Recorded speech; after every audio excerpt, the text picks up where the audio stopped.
네, 안녕하세요. JB입니다. 금요일 부활절 휴장일에 발표된 고용보고서가 우리를 좀 헷갈리게 할 만한 수치가 나왔습니다. 그래서인지 이 지표가 발표되자마자 멤버십 회원분들이 다음 주 월요일 증시는 어떻게 될 것 같냐는 질문을 많이 남겨주셨는데요. 이번 영상에서는 고용보고서가 이렇게 혼란스럽게 나온 이유에 대해 제가 생각하는 부분을 말씀드리고요. 그리고 또 요즘 우리가 은행주에 많이 투자를 하고 있잖아요. 이와 관련해서 우리가 주목해야 할 뉴스가 하나 또 떴는데요. 바로 JP모건의 CEO인 제이미 다이먼이 불과 3일 만에 바로 또 은행들의 전망을 좋게 평가하며 말을 바꿔버린 겁니다. 제가 이미 이 부분에 대해선 3일 전에 저 발언 나오고 은행주들이 폭락을 했을 당시에 실시간 멤버십 커뮤니티 게시판에 걱정하지 마시라고 글을 올렸었고, 그 다음날엔 JP모건의 편지에 담긴 진짜 의도라는 제목의 영상까지 올렸었는데요. 결국 이렇게 3일 만에 제이미 다이먼이 말을 바꿔버렸습니다. 아니 근데 아무리 월가 사람들이 상황 따라 끼워 맞추면서 말을 자주 바꾸는 경향이 있다고는 해도 이번엔 진짜 해도 너무한 게, 아니 어떻게 일주일을 못 갑니까? 이런 거 보면 정말 발표되는 뉴스를 순진하게 그 자체로 받아들이면 절대 안 된다는 걸 다시 한번 느끼게 됐고요. 그래서 이제 이 부분과 관련한 더 자세한 내용은 고용지표를 설명드린 후에 이어서 말씀드리도록 할 테니까요. 끝까지 들어주시면 좋을 것 같습니다.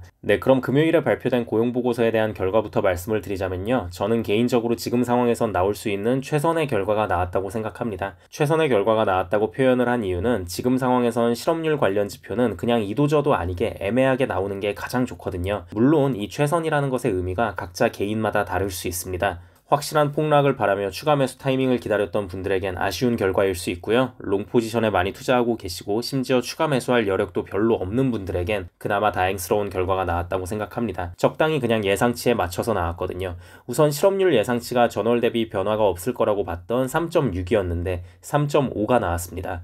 많은 분들이 좀 의아해하실 수도 있을 것 같아요. 아니 분명히 졸츠 구인이직 보고서도 그렇고 기업들에서도 계속 해고 발표를 하고 있고 실업수당 청구 건수도 점점 늘어나고 있는데 어떻게 실업률이 안 오를 수가 있는 걸까라는 생각을 하실 수 있잖아요. 물론 여러 가지 요인들이 있을 수 있지만 이번 결과에서 제가 가장 중요하게 생각하는 요인에 대해 말씀을 드릴게요. 제가 지금부터 말씀드릴 이 부분을 쉽게 이해하시려면 실업률을 산정하는 방식에 대해서 여러분들이 이번 기회에 잘 알아두실 필요가 있습니다. 이게 실업률 조사 방식을 잘 모르시는 분들은 일반적으로 실업률 수치를 어떻게 구한다고 생각을 하냐면요. 그냥 뭐 대충 그 나라에 있는 성인들 인구수에서 실업자 수 나누고 거기에 100을 곱해서 퍼센트로 나타낸 거, 뭐 이런 식으로 나온 수치를 실업률이라고 알고 계신 분들이 많아요. 자, 그런데 여러분 그렇지가 않습니다. 정확히는 경제활동 가능 인구 나누기 실업자 수입니다. 이 경제활동 인구라는 게 무슨 말이냐면요. 생산활동이 가능한 15세 이상의 인구 중에서 일자리를 원하는 사람들의 숫자가 여기 수치에 포함이 되는 거예요. 내가 15세 이상이고 뭐 장애인도 아니고 해서 충분히 일을 할 수 있는데 그냥 일하기 싫어서 집에서 놀고만 있고 앞으로 딱히 일할 생각이 없다고 칩시다. 그러면 이런 인구들은 실업률 집계 대상에서 빠지는 거예요.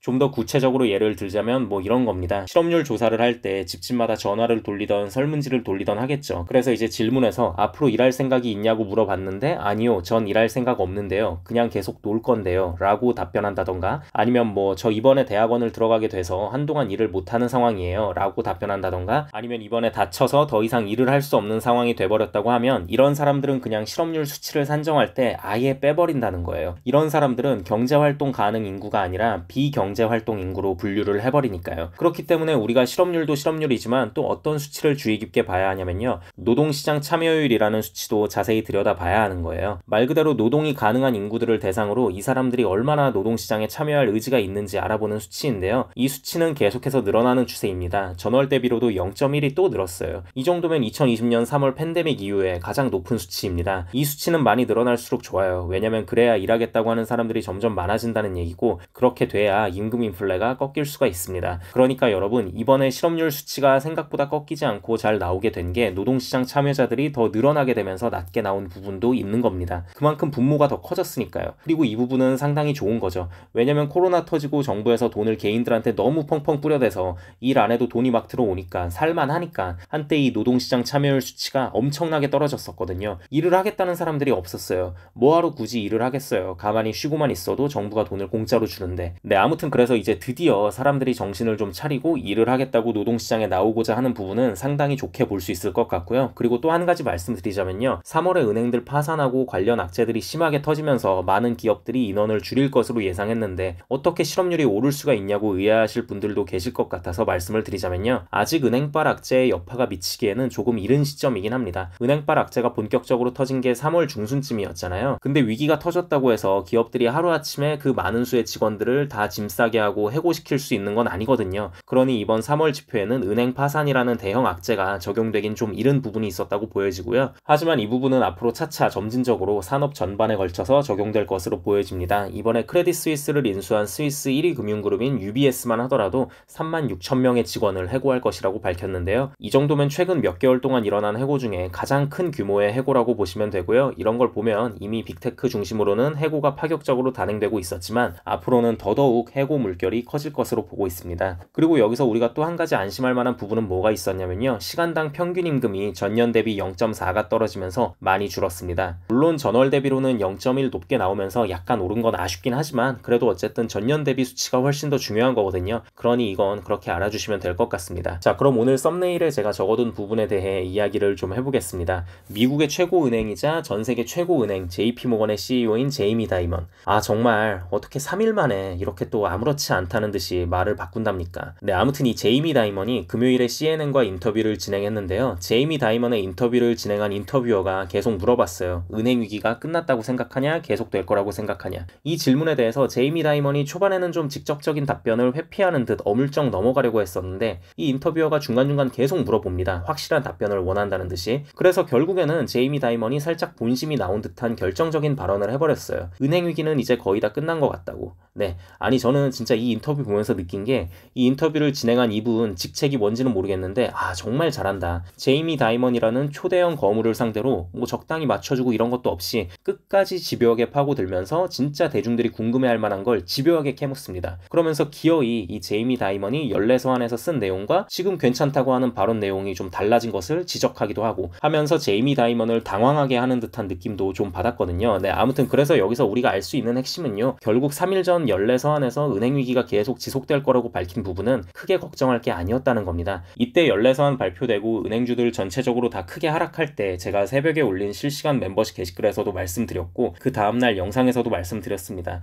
이거 걱정할 거 아니라고. 이건 이제 미국 정부랑 연준 그리고 은행들이 살만하니까 이런 식으로 말하는 거라고요. 은행이 진짜 위기였으면 저런 식의 발언 꿈도 못 꾼다고 말씀을 드렸는데요. 결국 이때 예상한 부분이 맞았던 것으로 보여집니다. 여러분 제가 이래서 월가에서 내놓는 뉴스들은 그대로 받아들이기보다는 그 뉴스가 나올 때의 전체적인 상황과 그 안에 숨어 있을지 모르는 진짜 속마음을 추측하면서 들여다봐야 한다고 늘 말씀을 드리는 건데요. 이번에도 보세요. 자, 만약에 JP모건에서 연례서안 내놓은 것만 보고 야 어떻게 다른 곳도 아니고 무려 JP모건에서 은행 위기 계속 될 거래. 그리고 실제로 지금 은행주들 엄청 다 하락하고 있잖아.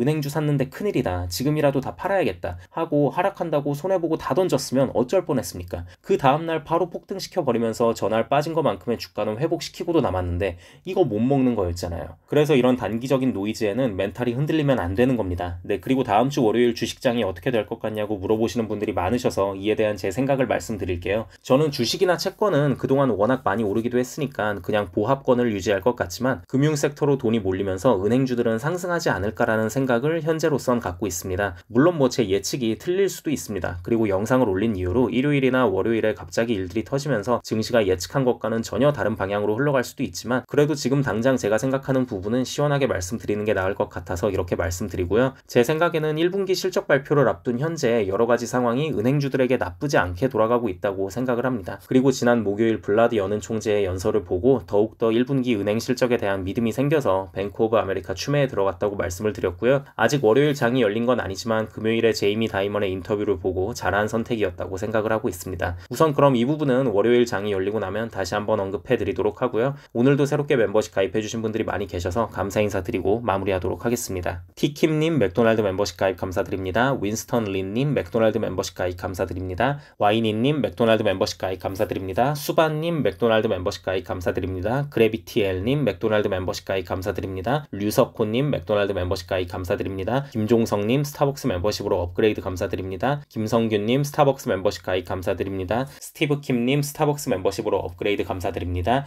SKSYWON님 김지연님 스타벅스 멤버십 가입 감사드립니다. 이육님 스타벅스 멤버십 가입 감사드립니다. 김옥정님 스타벅스 멤버십 가입 감사드립니다. LYS님 스타벅스 멤버십 가입 감사드립니다. 스캇L님 스타벅스 멤버십 가입 감사드립니다. 나피리님 스타벅스 멤버십 가입 감사드립니다. 고정훈님 스타벅스 멤버십 가입 감사드립니다. 멤버십 가입을 해주신 모든 분들께 깊은 감사드립니다. 멤버십 가입을 하시면 제가 조회수에 신경 쓰지 않고 좀 더 편하게 이런저런 시장 상황에 대해 말하는 영상들을 보실 수 있고요. 스타벅스 멤버십 이상부터는 제가 커뮤니티 게시판에 그때그때 중요한 사안들이 있을 때 실시간으로 올리는 글들을 보실 수 있으니 많은 관심 부탁드립니다. 그리고 마지막으로 귀한 시간 내어 제 영상을 봐주시고 응원의 댓글까지 남겨주시는 모든 구독자분들께도 깊은 감사드립니다. 앞으로도 단 한 명의 낙오자 없이 모든 구독자분들의 장기 투자 성공을 위한 멘탈 케어 영상 제작에 온 힘을 다하겠습니다. 감사합니다.